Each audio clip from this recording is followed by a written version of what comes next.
묵상기도 드림으로써 수예배를 하나님께 드리겠습니다.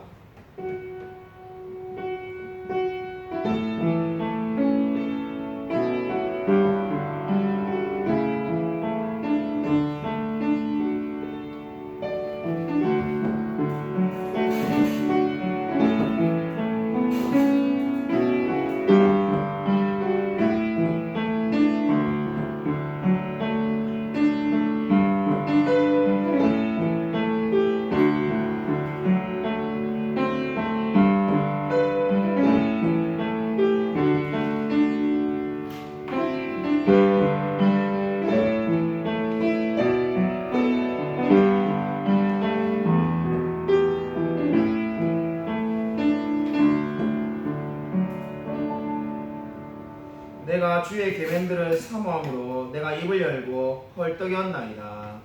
하나님 아버지 감사를 드립니다. 우리가 정말 이렇게 수예배로 모일 수 있게 해주심을 감사를 드립니다. 비록 온라인으로 예배드리지만은 이 예배를 통해서 하나님을 더 깊이 알아갈 수 있도록 은혜 부어 주시옵소서. 우리 마음 가운데에 주를 향한 마음이 늘 넘쳐나게 되어지기를 소원합니다. 우리 소유리문답 강의를 지난주부터 이제 시작하였습니다. 2주째인데 앞으로 이 소유문답을 통해서 하나님을 더 깊이 알고 누리며 하나님을 전파하며 살아갈 수 있도록 역사하여 주시옵소서. 주님께서 이 시간에 함께하여 주실 줄 믿사오며 살아계신 예수 그리스도 이름으로 간절히 기도드립니다. 아멘. 우리 광고 말씀드리겠습니다. 우리 지난주에 이어서 소유문답 2문을 강의하고 있습니다. 그래서 여러분이 꼭 시간을 내셔서 수요일 가급적이면 수요일 저녁에 들으시면은 가장 좋고, 바쁘시면은 이 다른 시간이라도 꼭 이 동영상으로 예배를 드려주시면 감사하겠습니다. 영상 찬양으로 우리 찬양 드리도록 하겠습니다.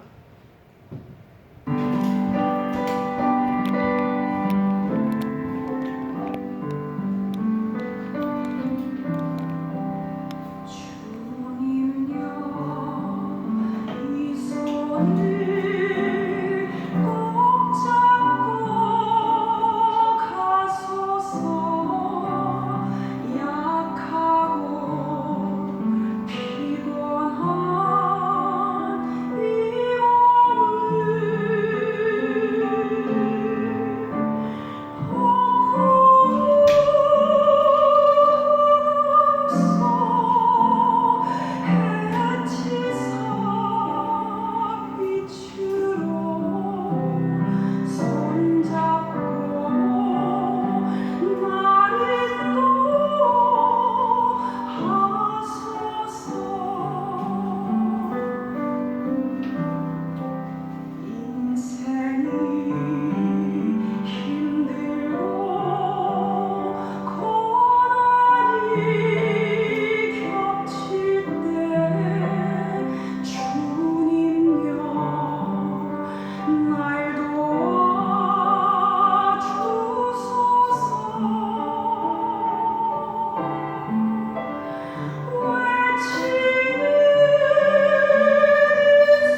우리 많은 은혜 받으신 줄로 믿습니다. 감사를 드립니다. 우리 오늘 소요문답 제 2문 두 번째 시간입니다. 성경 말씀을 한 구절 찾겠습니다. 시편 119편 131절입니다.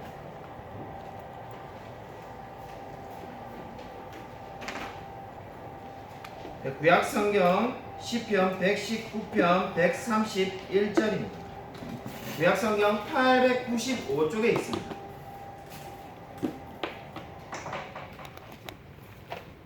구약 성경 895면 시편 119편 131절 짧기 때문에 한 절을 같이 한 목소리로 읽도록 하겠습니다. 네, 함께 읽겠습니다. 네, 시작. 내가 주의 계명들을 사모함으로 내가 입을 열고 헐떡였나이다. 아멘. 오늘 소요문답 제 2문입니다. 제가 이 문제를 읽고 여러분이 이 답을 하셔야 되는데 아직까지 우리가 대면 예배를 하지 않아서 못 받으신 분들이 꽤 있으니까 제가 읽어드리도록 하겠습니다. 하나님을 영화롭게 하고 즐거워하기 위해 하나님이 우리에게 주신 법칙은 무엇입니까? 하나님을 영화롭게 하고 즐거워하는 것을 가르쳐주는 유일한 법칙은 신구약 성경에 기록된 하나님의 말씀입니다. 아멘. 아멘.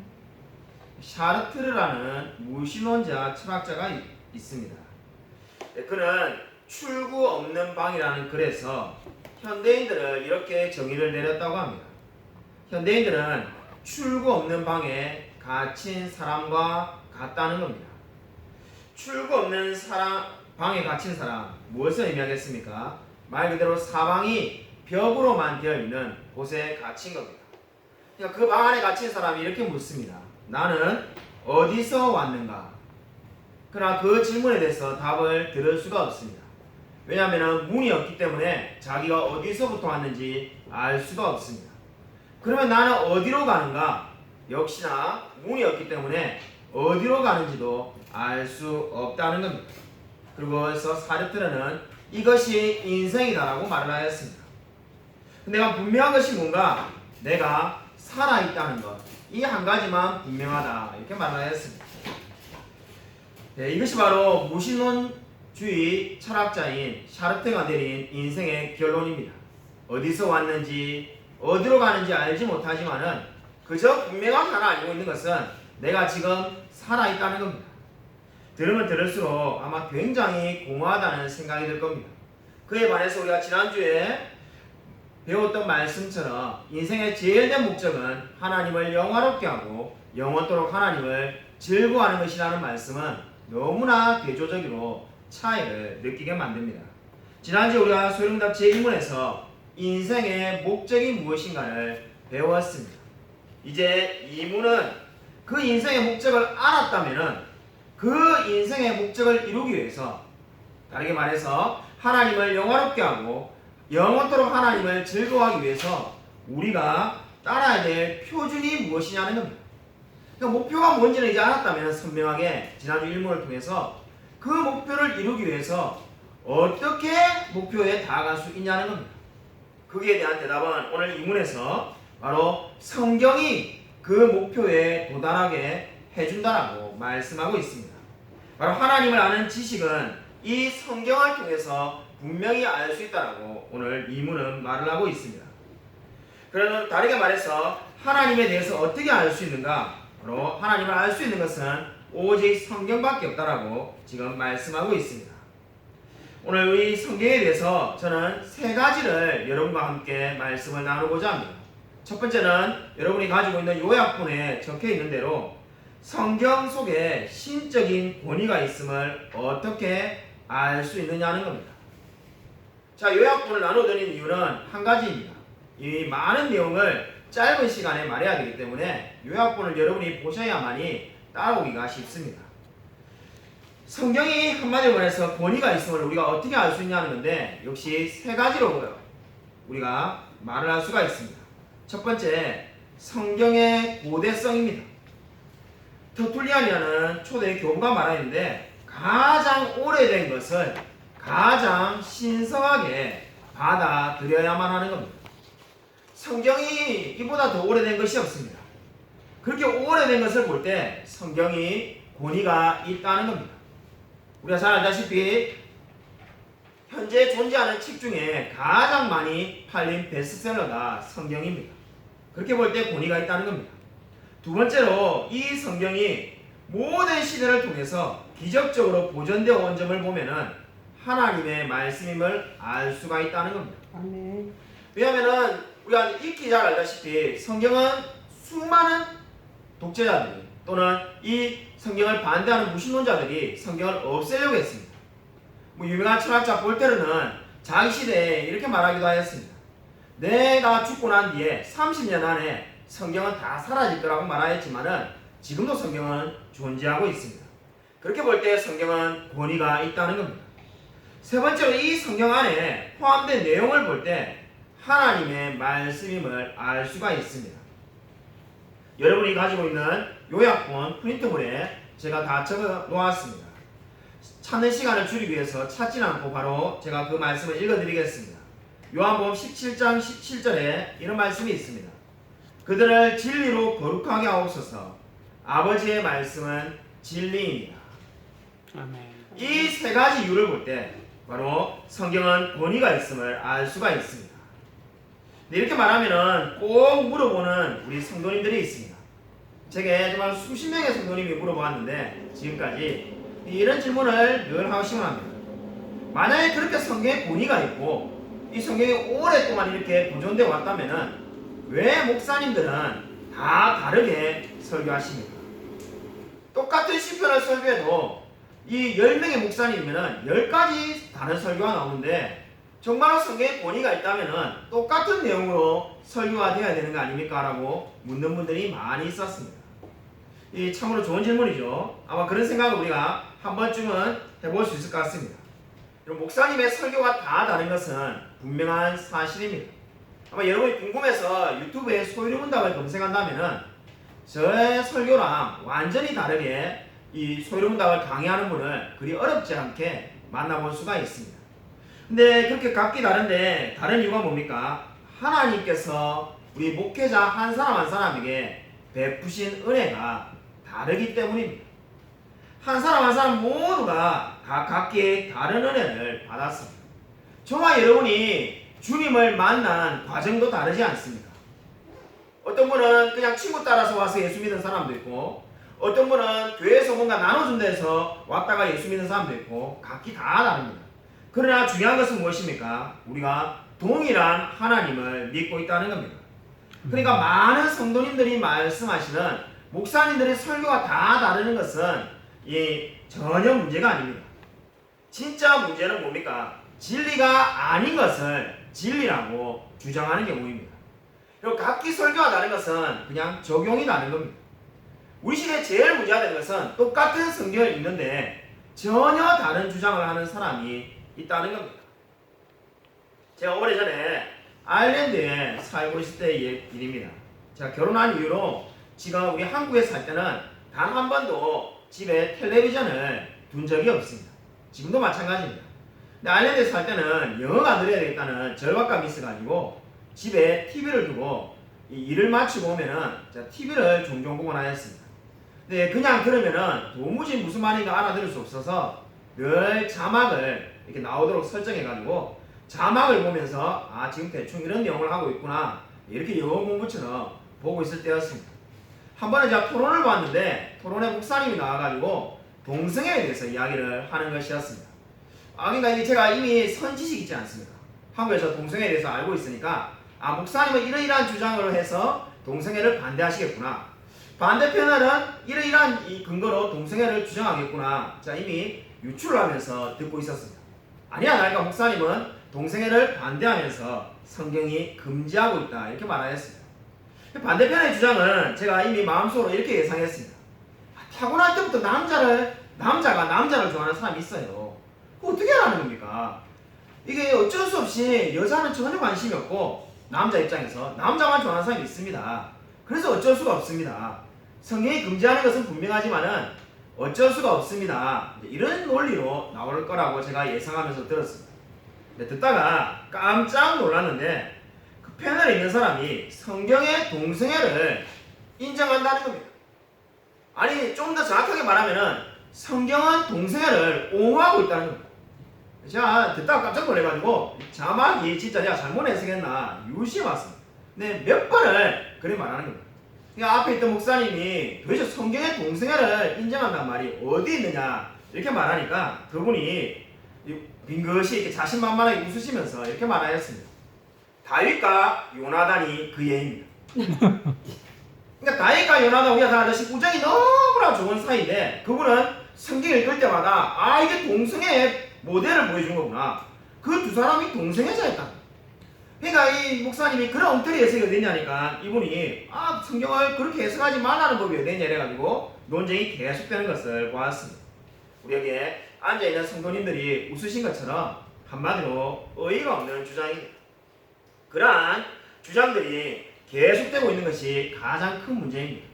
우리 시대의 제일 문제는 각기 다른 설교들이 많은 것이 문제가 아니라 진리는 하나밖에 없는데 그 진리를 다르게 주장하는 사람이 너무나 많다는 겁니다. 이 성경이 말하는 바는 늘 분명합니다. 삼위일체라고 말씀하시는 그 성경 앞에 우리가 다른 말을 주장해서는 안 되는 겁니다. 우리가 각기 받은 은혜는 다 다르지만은 교리는 진리는 한 가지밖에 없다는 것을 늘 기억하시기를 바랍니다. 여러분 그래서 하나님은 지금도 동일하게 우리에게 말씀을 통해서 역사하고 계신 줄을 믿으시기 바랍니다. 여러분 오늘 두 번째는 지금 현 시대에도 우리가 하나님의 계시를 받을 수 있느냐는 겁니다. 결론부터 말씀드리면은 계시는 더 이상 없습니다.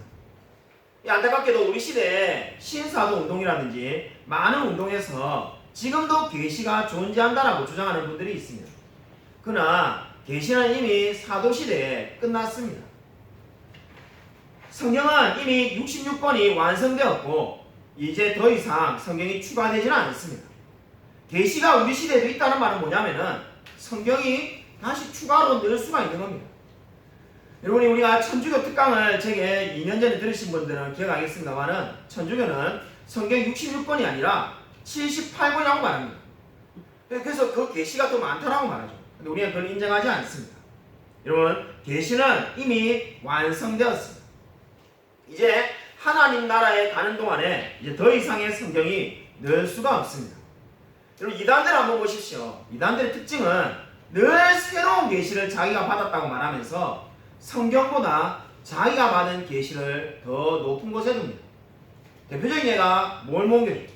성경도 있지만은 몰몬경이 하나 더 있으면서 이 몰몬경이 그 위에 있게 되는 겁니다. 그런 이단들이 많이 있습니다. 이렇게 제가 설명을 하면은 가끔 이런 질문을 받게 됩니다. 목사님, 제가 한 특별한 경험이 있는데 그러한 경험은 뭡니까? 실제로 우리 교회 성도님 중에 한 분도 꿈에서 넘치는 은혜 교회를 가나 해가지고 넘치는 은혜 교회 오신 분도 있습니다. 정말입니다. 근데 그 모든 체험이 거짓이 아닙니다. 그럼 그러한 것은 뭡니까? 이렇게 묻는 분들이 있습니다. 지금도 그러한 체험이 있을 수 있습니다. 꿈에서 넘치는 은혜 교회 가나 할 수도 있고 놀랍게도 정말 암에 있었지만 암에 걸렸지만은 그 암이 치료될 수도 있습니다. 그러나 그러한 모든 것이 계시를 새롭게 받는 것이 아닙니다. 그럼 그러한 우리 특별한 체험들은 뭔가 조명이라고 불러야 맞는 겁니다. 성령의 내적인 조명. 성령의 내적인 조명이 저와 여러분에게 있는 겁니다. 안타깝게도 성령의 내적인 조명을 계시와 혼동하는 사람들이 너무나 많이 있습니다. 저와 여러분에게 지금도 성령께서 말씀하고 있습니다. 우리가 간단하게 말해서 오늘 이 예배에 지금 모인 것도 우연히 온 것이 아니라 성령 하나님이 내 마음에 예배에 가야 된다라고 주장하셔서 온 겁니다.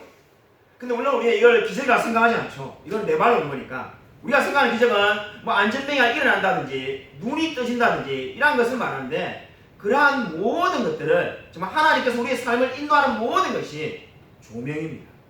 여러분 계시는 이제 끝났습니다. 또다시 우리에게 하나님이 어느 날 성실아 내가 너에게 말하노니 새로운 67번째 성경을 써라 이러한 일은 일어나지 않습니다. 저와 여러분은 늘 이제 성령의 내적 조명을 받는 존재라는 것을 늘 기억하시기 바랍니다. 그럼 마지막으로 세 번째 주제는 우리가 성경을 어떻게 대할 것인가 하는 겁니다. 이 주제가 사실 저와 여러분에게 제일 중요한 주제입니다. 제가 소유문답 우리 교회에서 강의할 때는 사실 이 주제 외에도 지금 더 많은 것들을 여러분에게 설명을 하였습니다. 근데 오늘 이 짧은 시간에 그 많은 것을 강의하면은 그냥 설명만 하고 끝납니다. 정말로 중요한 주제 세 번째.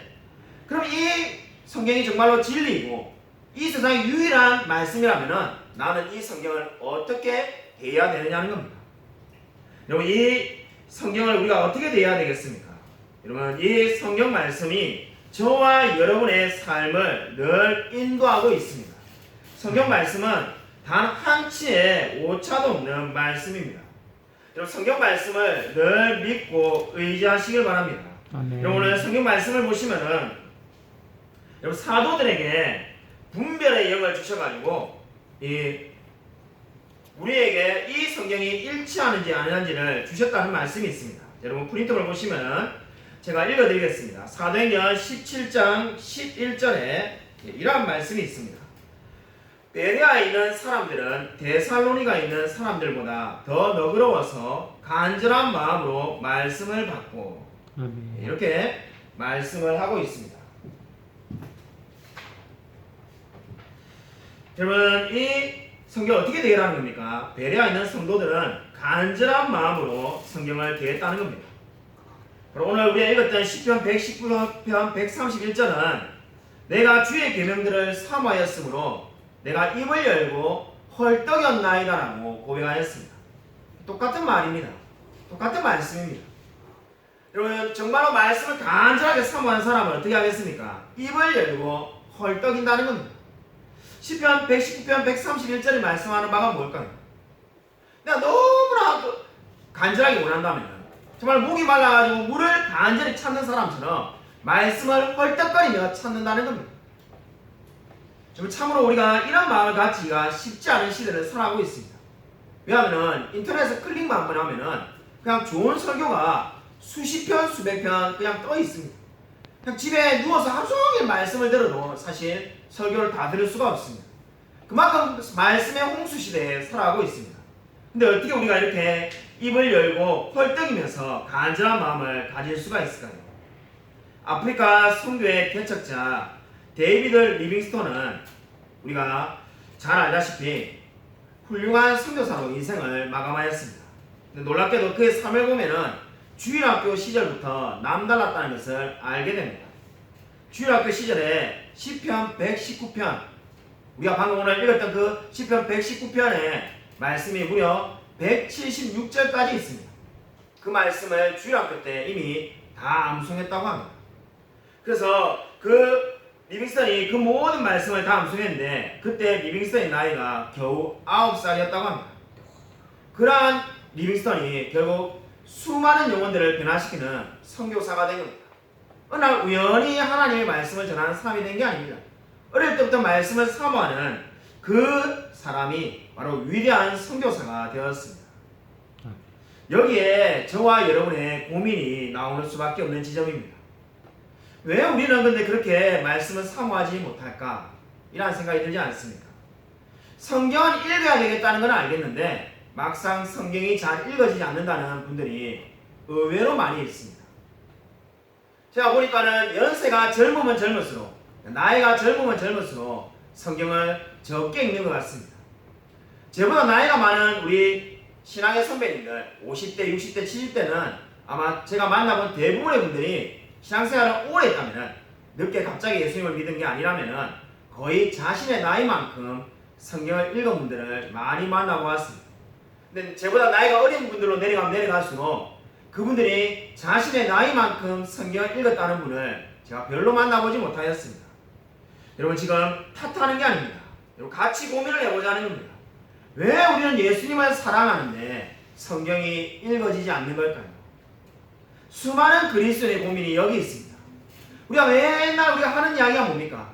예수님을 믿는데 왜 그리스도인이 이거밖에 못 사냐? 왜 삶이 이만큼밖에 못 사냐? 요즘도 우리가 많이 듣는 이야기죠. 이 코로나 시대에 왜 그리스도인이 이거밖에 못 삽니까? 이런 이야기를 합니다. 근데 사실 삶이 너무나 부족한 것은 어디에 문제가 있는 겁니까? 우리가 말씀 앞에 온전히 서지 않기 때문에 삶이 안 바뀌는 겁니다. 계속해서 삶만 이야기한다고 해서 삶이 변화되는 것이 아닙니다. 더더욱 말씀으로 돌아갈 때 우리 삶이 변화되는 줄로 믿습니다. 그럼 제가 합동신학대학원을 다닐 때입니다. 제 동기 여자 전도사님 중에 한 분이 가야금을 대학 때 전공해서 신학교에 오신 분이 있었습니다. 자, 그분하고 이야기를 하다가 솔직하게 제가 이렇게 말하려 했습니다. 친해져서 솔직하게 말했는데 저는 가요도 좋아하고 팝송도 좋아하고 심지어 클래식도 꽤 많이 듣는데 도무지 국악은 듣고 싶지가 않고 들으면 잠이 옵니다. 왜 그럴까요? 제가 이렇게 물었습니다. 제가 굉장히 심오한 대답을 기대하면서 그렇게 말을 했는데 우리 동기 여자 전도사님이 간단하게 이렇게 대답하였습니다. 어릴 때 많이 안 들어서 그렇다. 어릴 때 국악을 많이 안 들어가지고 안 좋아하는 거다. 지금부터라도 국악을 많이 들으면 좋아하게 될 거다. 이렇게 말하였습니다. 참 저는 진짜 심각하게 한번 질문을 했는데 답이 너무 간단한 것 같아가지고 곰곰이 한번 생각해봤습니다. 생각해보니까 어릴 때 우리 집에 TV를 보면은 이 국악이 나오면은 우리 아버지가 제게 늘 이렇게 말하였습니다. 성실아, 긴 노래 나온다. 채널 딴 데 돌려라. 그래가지고 이게 국악만 나오면은 긴 노래가 나온다고, 긴 노래 듣기 싫다고 이게 채널 돌리라는 거예요. 국악이 막 말을 길게 한다고 생각하셔가지고 긴 노래 듣기도 싫다면서. 그래서 어릴 때 뭐 장구 치거나 소고 치거나 가야금, 거문고 이런 하는 음악은 거의 들어본 적이 없습니다. 그러니까 좋아하지 않게 된 거죠. 저는 이 이야기를 성경에 그대로 덧붙이고 싶습니다. 저와 여러분이 왜 성경을 열심히 읽지 못하는가? 성경을 많이 안 읽어서 그렇습니다. 목사님 똑같은 이야기가 지금 반복되는 거 아닙니까? 성경을 많이 읽고 싶다고 하는데 많이 안 읽어서 그렇다면은 이게 무슨 이런 대답이 있습니까? 제가 이렇게 말하는 것이 아니라 토마스 왓슨이라는 청교도가 이 말을 제일 먼저 하였습니다.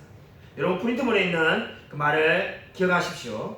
성경이 읽고 싶을 때만 성경을 읽어서는 안 된다. 성경이 읽고 싶은 마음이 들 때까지 성경을 읽어라. 그러면 성경이 너의 삶을 인도할 것이다. 아멘. 여러분 성경이 읽고 싶은 마음이 들 때만 성경을 읽으면은 우리가 1년에 몇 번도 못 읽을 겁니다. 거의 대부분의 분들이 영화를 보거나 드라마를 보는 게 재미있지 성경을 보는 게 더 재밌는 사람이 누가 있겠습니까? 근데 어떻게 하라는 겁니까? 성경을 많이 읽으라는 겁니다. 많이 읽다 보면 그 성경이 가장 재밌고 가장 좋은 책이 된다는 겁니다. 그러니까 저와 여러분이 성경을 읽기 싫은 이유는 역설적이고 성경을 너무 적게 읽어서 그렇다는 겁니다. 말씀을 계속 읽다 보면은 계속 읽은 그 말씀이 제일 좋다는 겁니다. 늘 가요를 듣는 학생이 가요가 너무나 좋은 것처럼 많이 본 책, 성경 말씀이 가장 좋은 책이 된다는 겁니다. 이 말은 실제로 해보면은 진리라는 것을 알게 됩니다. 여러분 정말로 성경 말씀을 계속해서 읽고 있습니까? 날마다 하나님의 말씀을 읽게 되기를 주님의 이름으로 간절히 축원드립니다. 여러분 C.S. 루이스에게 이런 이야기가 있었습니다. C.S. 루이스가 어느 날 영국의 신학자들과 모여가지고 토론하고 있었다는 겁니다. 토론의 주제는 기독교와 타 종교가 무엇이다. 근데 그때 사람들이 열띤 토론을 벌이는데 C.S. 루이스가 조금 늦게 그 모임에 왔다는 겁니다. 와서 보니까 이미 논쟁이 막 크게 벌어지는데 답이 없는 이야기를 계속 한다는 겁니다. 그래서 C.S. 루이스가 왜 이렇게 길게 논의합니까? 하니까 기독교와 타 종교가 뭐가 다른지 이 이야기가 쉽지 않다면서 사람들이 막 심각하게 이야기를 하고 있다는 겁니다. 그때 C.S. 루이스가 이렇게 대답했다고 합니다. 이거 너무 쉬운 주제 아닙니까? 저는 한마디로 말할 수 있습니다. 그 한마디가 뭡니까? 은혜입니다. 기독교와 다른 종교가 뭐가 다른가? 은혜가 다르다는 겁니다. 세상의 모든 종교에는 은혜가 없고 기독교에는 은혜가 있다는 겁니다. 저는 이 말이 바로 오늘 이 말씀에 이렇게 적용하고 싶습니다. 우리가 받은 은혜 너무나 많죠. 구원을 받았고 그 외에도 뭐 좋은 가정을 꾸리게 되었고 좋은 남편과 아내를 만나게 되었고 좋은 교회를 만나게 되었고 받은 은혜 한량이 없습니다. 그 중에 가장 큰 은혜가 뭔가? 바로 하나님께서 우리에게 말씀을 주셨다는 겁니다. 우리가 받은 은혜가 뭔가? 바로 하나님의 말씀을 받아가지고 그 말씀을 따라서 주님을 닮아가게 할 수 있는 것, 바로 그것이 우리가 받은 놀라운 은혜인 줄로 믿으시기 바랍니다. 아무쪼록 오늘 성경이 말하는 것처럼 성경을 알고 말씀을 알아가는 것이 가장 큰 기쁨인 줄 알아서 늘 말씀을 향하여 헐떡거리며 사모하는 자로 살아가는 저와 우리 모든 성도님이 되시기를 주님의 이름으로 간절히 축원드립니다. 아멘. 이 시간 우리 말씀을 생각하면서 1분간 묵상으로 기도하겠습니다.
하나님 아버지 감사를 드립니다. 정말 주님께서 우리에게 은혜 베푸셔서 정말 성경 말씀을 사모하며 읽을 수 있게 해주심을 감사를 드립니다. 아멘. 오늘 정말 소유문답 제2문이 말하는 것처럼 우리의 모든 인생이 하나님에게 달려있다는 것을 알고 날마다 하나님 말씀 묵상하며 살아갈 수 있도록 은혜 내려 주시옵소서. 아멘. 우리가 정말 성경을 사모하는 자가 되어지기를 소원합니다. 말씀을 읽지 않고는 견딜 수 없는 자가 될 수 있도록 은혜 부어 주시옵소서. 아멘. 그래서 정말 성경이 가는 데까지 가고 멈추는 데서 멈출 수 있는 그러한 자가 다 될 수 있도록 역사하여 주시옵소서. 아멘. 주님께서 우리의 삶을 늘 붙들어 줄 믿사오며 살아계신 예수 그리스도 이름으로 간절히 기도드립니다. 아멘.